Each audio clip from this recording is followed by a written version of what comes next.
Assalamualaikum warahmatullahi wabarakatuh. Selamat pagi, salam sejahtera untuk kita semua.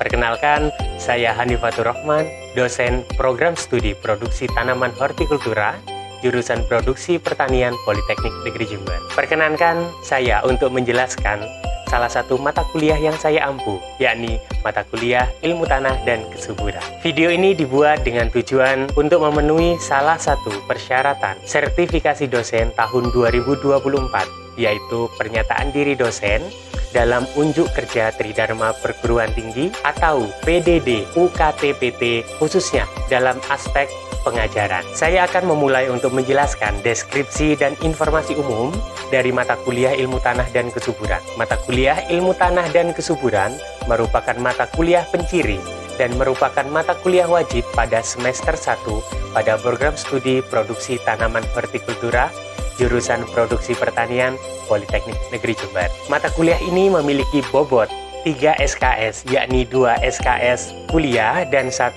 SKS praktikum selama 1 semester.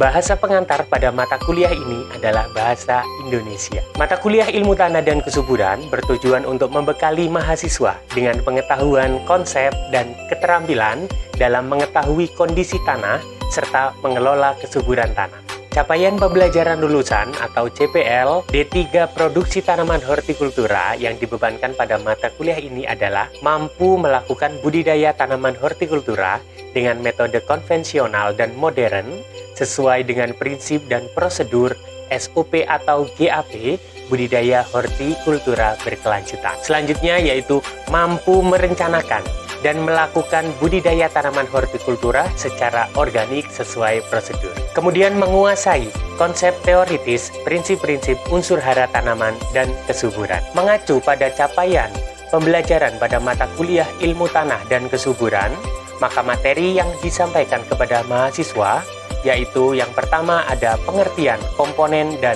faktor pembentuk tanah, selanjutnya sifat fisik, kimia, dan biologi tanah, klasifikasi tanah, unsur hara, pupuk anorganik, pupuk organik, pengertian dan konsep kesuburan serta faktor pertumbuhan tanaman, hubungan tanah dan tanaman, mikroorganisme lokal, kompos, kesesuaian lahan tanaman hortikultura, dan evaluasi kesuburan tanah. Referensi yang digunakan pada mata kuliah Ilmu Tanah dan Kesuburan ada beberapa.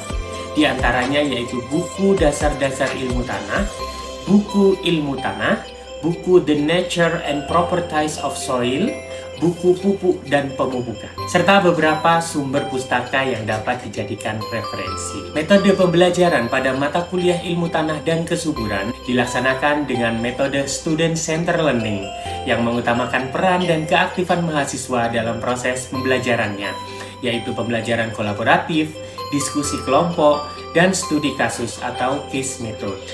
Kemudian pembelajaran juga dapat dilakukan secara asinkronus melalui grup WhatsApp, e-learning jurusan produksi pertanian, serta LMS Politeknik Negeri Jember. Pembelajaran mata kuliah Ilmu Tanah dan Kesuburan ini dilaksanakan selama 16 pertemuan, yang mana 7 pertemuan sebelum UTS, 1 pertemuan UTS, 7 pertemuan sebelum UAS, dan 1 pertemuan UAS.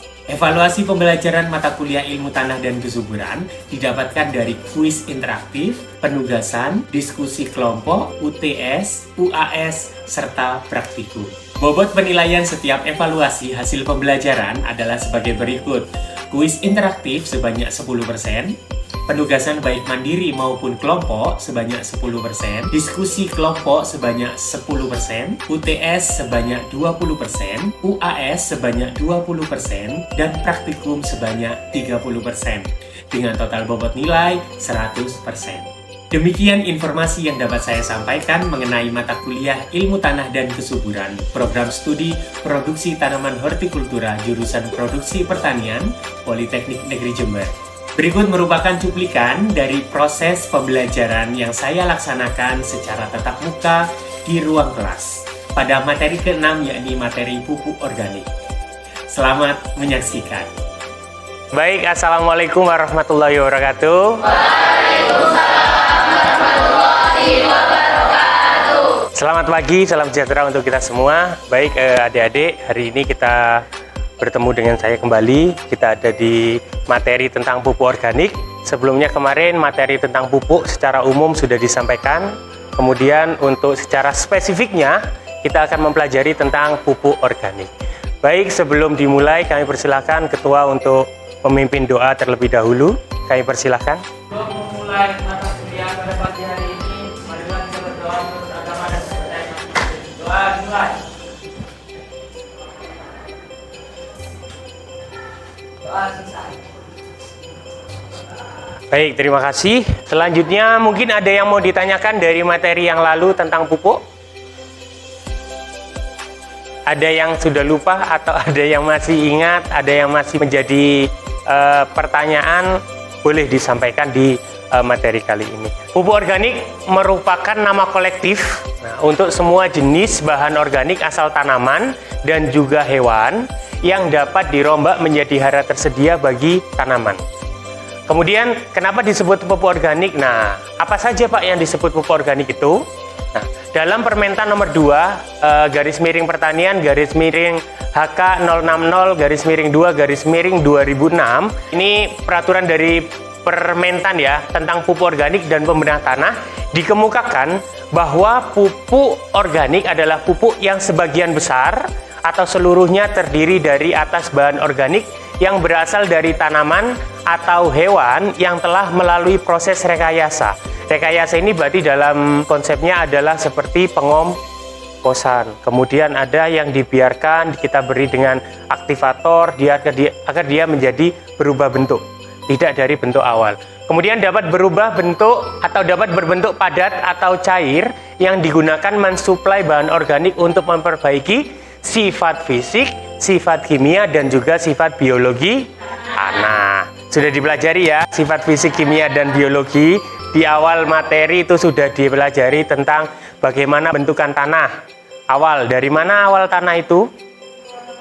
Dari bebatuan. Nah, kemudian selanjutnya sudah kita pelajari tentang sifat fisik, kimia, dan juga biologi tanah. Pupuk organik ini karena dia merupakan bahan organik yang kita tambahkan ke dalam tanah, maka dia dapat memperbaiki semua sifat tanah, mulai dari sifat fisik, sifat kimia, dan juga sifat biologi.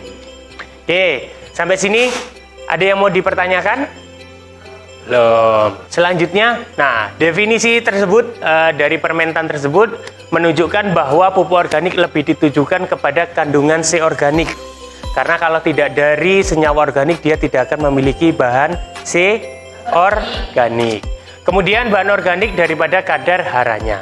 Kemudian selanjutnya nilai C organik itulah yang menjadi pembeda dengan pupuk anorganik.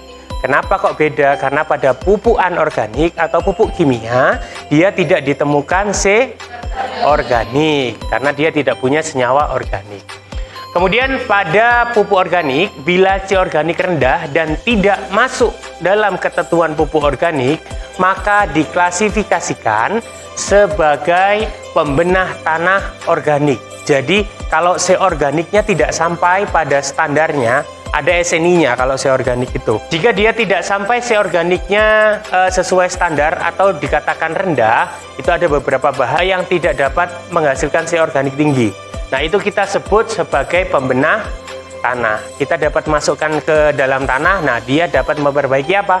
Sifat fisik. Kemudian pembenah tanah atau soil amelioran menurut SK Mentan adalah bahan-bahan sintesis atau alami, organik, dan juga mineral yang dapat kita masukkan ke dalam tanah. Jadi belum tentu bahan organik. Bisa saja kita ambil dari alam berupa apa biasanya?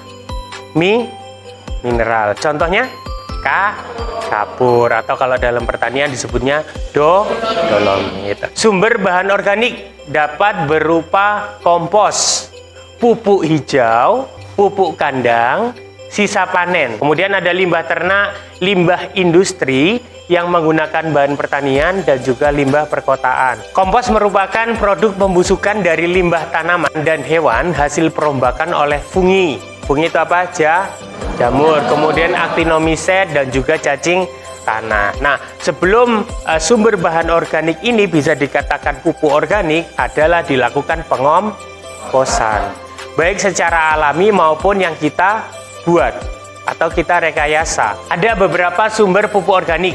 Yang pertama adalah pupuk hijau, pupuk kandang, kemudian ada limbah ternak, ada limbah industri, dan juga limbah kota. Nah, pupuk hijau yang kita ketahui adalah pupuk yang berasal dari tanaman hijau. Apakah ada proses? Nah, dia tidak ada proses. Jadi dari hanya bagian dari tanaman seperti sisa batang, tunggul akar, setelah bagian atas tanaman yang hijau digunakan sebagai pakan ternak. Sebagai contoh, pupuk hijau ini adalah sisa-sisa tanaman, kacang-kacangan, taman paku, dan juga air azolla yang kita masukkan langsung ke dalam tanah. Kondisinya dia masih hijau. Nah, itu disebut adalah pupuk hijau. Seperti itu. Jadi kita ambil tanaman, ada beberapa tanaman yang memang mengandung unsur N yang sangat tinggi. Nah, itu yang sangat bermanfaat untuk tanaman. Kita benamkan dia tanpa melalui proses. Kenapa tidak diproses, Pak? Boleh, tetapi dia kita benamkan saja, dia akan terproses secara cepat. Oke, kemudian selanjutnya pupuk kandang. Nah, ini pupuk kandang yang pastinya adalah kotoran ternak. Kalau kotoran ternak berarti dia harus melalui proses. Kenapa harus melalui proses? Kalau kotoran ternak tidak boleh dikasihkan langsung ke tanaman. Kenapa kira-kira? Nah, ada gas beracunnya, yaitu amonia yang dapat membunuh tanaman. Tanaman akan panas karena amonia akan panas ya. Nah, jadi tanaman juga tidak akan toleran terhadap kandungan amonia yang sangat tinggi. Akhirnya dia akan berada pada titik layu permanen dan mati. Kemudian limbah ternak merupakan limbah dari rumah potong berupa tulang, darah, dan sebagainya. Nah, tulang, darah, kemudian biasanya kotoran perut ya, kotoran perut sapi, kambing. Kalau ayam jarang. Ayam biasanya itu paling bulu-bulu. Itu tetap bisa digunakan sebagai bahan organik. Ada lagi darah, tetapi ini masih pro kontra ya, halal haramnya seperti apa. Tapi kalau memang tidak terlalu urgent ya tidak usah kita gunakan. Tetapi itu sebenarnya menjadi masukan bahan organik. Kemudian ada limbah industri yang menggunakan bahan pertanian yang merupakan limbah berasal dari limbah pabrik gula, limbah pengolahan kelapa sawit, atau biasanya di tandan-tandan kosong itu yang yang tidak dapat digunakan di pengambilan minyaknya, itu biasanya diambil. Kemudian penggilingan padi, limbah bumbu masak, dan sebagainya. Nah, yang paling besar biasanya itu adalah limbah pabrik gula. Bentuknya adalah blotong. Tapi sekarang blotong sudah bukan menjadi limbah. Blotong adalah produk hasil sampingan dari pabrik gula. Dia dijual untuk pupuk organik. Dulu diberikan sudah. Diambil, siapa yang mau ambil diambil, tapi sekarang dijual. Atau kalau kemarin ada kerjasama kita dengan PG Prajekan, itu kita buat pupuk kompos dari blotong tebu. Nah, kita sebutnya ya pupuk blotong. Nah, itu sangat efektif untuk tanaman tebunya. Jadi dari pengolahan tebu kita kembalikan ke lahan tebu. Jadi kita bisa menyebutnya nanti kedepannya adalah zero waste atau nol sampah ya, karena kita tidak memberikan mengeluarkan limbah sama sekali. Oke, kemudian limbah pengolahan kelapa sawit, ada yang dari daerah kelapa sawit? Siapa? Nah, ini dari mana? Medan, Riau. Kelapa sawit, ada lagi dari mana? Dewi dari mana? Oh, Riau jauh ya. Kalau di Riau ada perkebunan kelapa sawit, tetapi kalau di Jawa jarang. Nah, apa yang dibuang biasanya? Tongkos. Nah, tongkos sawit. Nah, itu biasanya bisa dicacah, kemudian digunakan menjadi pupuk, dikembalikan kan? Nah, nggak mau rugi. Nah, daripada dibuang, nggak ada manfaatnya, diolah menjadi pupuk, baru dikembalikan ke kelapa sawit untuk mengurangi mengurangi limbah dan juga mengurangi biaya pemupukan. Ya. Oke, selanjutnya limbah kota yang dapat menjadi kompos berupa sampah kota yang berasal dari tanaman. Biasanya itu dinas-dinas yang memotong pohon-pohon pinggir jalan, kemudian limbah pasar. Nah, dari itu mungkin kalau di daerah sini masih belum ada ya pengolahannya, mungkin nanti dari kalian bisa sebagai pengabdian juga. Nah, kemudian selain dari sampah itu, kemudian setelah dipisah bahan-bahan yang, tapi harus dipisah dulu, plastik, botol. Biasanya kalau masyarakat kita masih belum memisah, belum memilah, kecuali di beberapa tempat itu ada ketentuan yang harus memilah sampah. Jadi enak, kita tinggal ambil yang organik, kita tinggal ambil yang anorganik. Yang anorganik bisa dijual, kalau yang organik bisa kita komposkan. Oke, kita lanjut dulu. Nah, tadi ini dari sampah mana kira-kira? Mana? Dari ya sampah perkotaan. Biasanya dinas-dinas yang melakukan pemangkasan pohon-pohon pinggir jalan. Kita lihat itu masih ada ranting, masih ada daun hijau segar, kemudian dikomposkan bisa menjadi seperti ini. Nah, ini apa? Apa? Kotoran hewan, kotoran sapi. Nah, ini yang juga menjadi permasalahan di masyarakat, karena masyarakat tidak mempergunakan kotoran sapi untuk kompos. Akhirnya kotoran sapi menumpuk. Saat hujan dia terbawa aliran air kemana? Ke jalan, ke sungai. Ya, kalau meluap ke jalan ya. Itu menyebabkan apa? Yang pertama bau. Kemudian kasus di tahun kalau nggak salah 2021 atau 2022 ya, saya lupa. Itu di Waduk Selorejo, Malang, karena di sekitarnya itu daerah pegunungan, banyak peternak sapi. Kemudian banyak kotorannya dibuang ke sungai, tidak dimanfaatkan, tidak ada tampungannya. Akhirnya apa yang terjadi? Mencemari sungai. Dari sungai ke bendungan. Padahal di bendungan itu banyak sekali keramba-keramba ikan. Apa yang terjadi? Amoniaknya sangat tinggi. Akhirnya ikan-ikannya menjadi, nah, sebelum mati masih mabuk itu. Kalau mabuk masih bisa diselamatkan, tapi udah mati tidak bisa dikonsumsi juga ya, karena dia sudah tercemar amoniak itu tadi dari kotoran sapi. Padahal jika amoniak tinggi itu berarti dia dapat digunakan untuk pupuk, tapi memang pengolahannya masyarakat masih belum ke arah sana, masih pikirannya masih pupuk anorganik yang subsidi itu dari pemerintah. Oke, selanjutnya, nah ini kotoran Nah, kotoran kambing ini biasanya disebut kotoran yang paling bagus untuk kompos. Kenapa kira-kira? Paling bagus untuk pupuk organik ini. Apa? Kandungan di dalamnya. Oke, nah benar sekali. Kandungannya itu sangat bagus. Karena dia hanya mau memakan rumput atau daun-daun segar. Dia tidak mau makan lain-lain. Kalau sapi masih mau makan dicombor limbah tahu, kemudian konsentrat. Nah, kalau kambing ini real dia hanya makan tanaman-tanaman segar. Oleh karena itu hasilnya dia juga akan cukup bagus. Kemudian apa? Dia terlindungi dengan bentuk apa itu? Bulat-bulat, peril-peril kecil-kecil. Nah, dia akan memperlambat proses pelepasan unsur hara. Jadi unsur hara terlepas secara bertahap, pelan-pelan. Kalau kena hujan juga dia tidak akan gampang untuk terjadi evaporasi karena bentuknya peril. Kalau sapi tadi kan bentuknya remah. Jadi dia akan gampang terbawa air, terbawa angin, dan juga proses penguapan. Kemudian ini adalah penampakan azolla. Sudah ada yang pernah lihat azolla sebelumnya? Belum? Belum. Azolla itu tanaman air. Kalau bahasa Jawanya itu apu-apu. Kalau dulu pernah mainan cupang, terus atasnya dikasih tanaman kecil-kecil kayak mawar itu. Nah, itulah azolla. Biasanya ada yang seperti mawar, timbul-timbul itu. Nah, itu bisa digunakan sebagai pupuk organik cair. Kalau digunakan pupuk, kenapa nggak pupuk padat, Pak?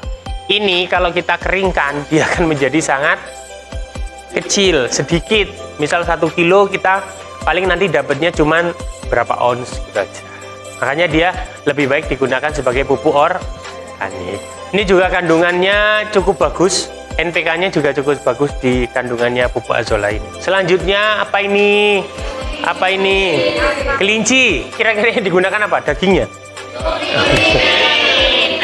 Urinnya sama kotorannya. Kenapa kelinci termasuk dalam sumber bahan organik? Nah, karena kelinci hanya mau makan sayur. Tapi di beberapa peternakan sekarang sudah dikasih konsentrat. Nah, tapi ini masih cukup bagus kalau kelinci kita gunakan untuk pupuk organik. Pengumpulannya biasanya di kandangnya itu bukan kandang yang seperti ini, tapi kandang yang di atas. Kayak ayam, nah dia di atas, kemudian di bawahnya sudah ada penampung air kelincinya yang menjadi satu dengan kotorannya itu. Memisahkan kotoran dengan airnya. Untuk apa biasanya? Nah ini. Nah, di bawahnya dikumpulkan, ini bau sekali nih kalau kotoran kelinci memang. Dia diem aja bau, apalagi ini bergerak ini.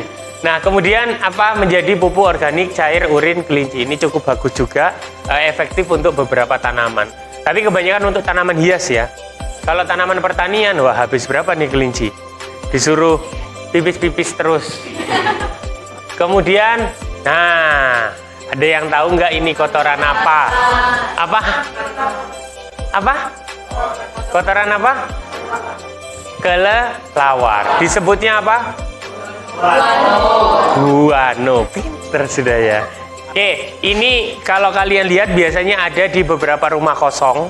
Itu memang bukan rumah kosong dibiarkan, memang dia adalah budidaya untuk produksi kotorannya guano. Ada walet ya kan, kalau walet menghasilkan air liur. Nah kadang kan kita bertanya-tanya itu ngapain ternak-ternak apa kelelawar. Ternyata dia adalah menghasilkan pupuk guano dan hasilnya cukup bagus. Harganya juga cukup bagus. 1 kilonya bisa sampai 50.000. Nah ini juga untuk apa? Lebih ke arah tanaman hias. Kalau untuk pertanian juga bisa, tetapi harganya akan cukup mahal daripada pupuk-pupuk yang lain ya.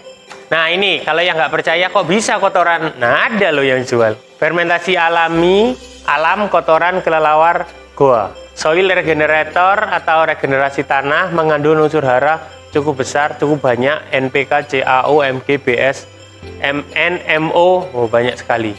Jogja biasanya di daerah pesisir. Kemudian ini yang untuk pupuk cair. Jadi ini bukan dari pipisnya ya, bukan dari urinnya, tetapi memang dari pupuknya yang dicairkan. Oke, sampai sini ada yang mau ditanyakan? Boleh? Oke. Tadi kan Bapak menjelaskan tentang pengomposan. Itu kira-kira pengomposan itu berapa lama sampai komposnya matang? Oke, baik. Ada pertanyaan dari teman kalian, berapa lama kompos itu dapat matang atau dapat digunakan? Nah, berapa lama kira-kira? Berapa? 2 minggu. 2 minggu atau bukan maksimal, bukan minimal juga. Tapi 21 hari atau 3 minggu itu adalah waktu yang tepat untuk kompos itu dapat digunakan, sudah dapat digunakan. Di awal, semakin lama semakin baik. Tetapi kalau terlalu lama sampai berbulan-bulan dia juga tidak baik. Tetapi kita juga harus melihat bahannya dari apa. Kalau bahannya yang keras-keras, berarti kita harus cek dia posisinya masih berbentuk seperti awal atau belum. Kalau masih berbentuk berarti belum siap untuk kita berikan. Tapi kalau bentuknya sudah berubah, sudah hancur, tetapi biarpun belum sampai yang remah sekali, tapi dia sudah hancur, itu sudah dapat kita gunakan. Patokannya 3 minggu 21 hari, tapi kita harus tetap cek. Ada lagi yang mau ditanyakan? Boleh, silakan.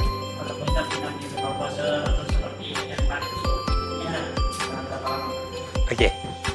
Bagaimana dengan penambahan dekomposer? Seperti contohnya tadi E4 ya. E4 berapa lama? Sama. Pembuatan kompos itu adalah dengan bio dekomposer atau starter itu adalah 3 minggu. Rata-rata semuanya 3 minggu. Tapi tergantung, tapi kalau kalian ranting aja kalian taruh tanpa pemberian dekomposer, ya dia tidak akan terdekomposisi secara tepat. 3 minggu, dia pasti akan lebih lama, berbulan-bulan. Makanya perlu yang pertama adalah dicacah atau dikecilkan bentuknya, kemudian kita beli dekomposer. Kita beli air. Untuk apa? Melunakkan ini, bahan. Kemudian untuk apa? Agar dekomposernya itu dapat hidup. Karena apa? Dekomposer itu adalah mikroba. Dia juga butuh air, butuh udara untuk bernafas. Makanya saat pembuatan kompos kita perlu membuka dan membolak balik. Nah, itu adalah untuk itu. Untuk memberikan udara kepada mikroorganisme. Oke, sampai sini paham? Nanti untuk lebih jelas kita praktekkan seperti apa pembuatan kompos yang baik dan benar sesuai dengan BAP ya.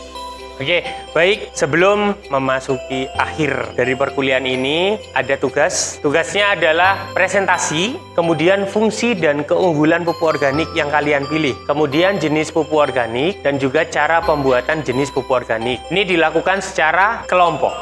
Nanti silakan dibagi. Satu kelompok berisi 3 orang dan cari salah satu pupuk organik dan tidak boleh sama ya dengan kelompok yang lainnya. Isinya jangan lupa pengertian. Pengertian ini ya berarti dia pupuknya dari apa, terbuat dari apa, kemudian fungsi dan keunggulan, kemudian jenisnya. Jika dia ada mungkin cair, padat, serbuk, pril, kemudian ada yang tablet, silakan. Kemudian cara pembuatan jenis pupuk organik yang kalian pilih. Kemudian buat PPT semenarik mungkin, banyakkan gambar. Karena apa? Kalau tulisan nanti teman-temannya nggak tahu nih. Misal pupuk dari serabut kelapa. Ada yang mungkin nggak tahu ya serabut kelapa bentuknya seperti apa. Oke, ada yang mau ditanyakan tentang tugasnya? Deadline-nya minggu depan kita sudah mulai presentasi. Tetapi sebelum presentasi saya akan menyampaikan beberapa materi sedikit terlebih dahulu. Terima kasih. Untuk tugasnya jangan lupa kemudian minggu depan kita presentasi ya. Kalau gitu untuk kuliah hari ini saya ucapkan terima kasih. Kurang lebihnya saya mohon maaf. Saya akhiri. Wassalamualaikum warahmatullahi wabarakatuh. Dan selamat.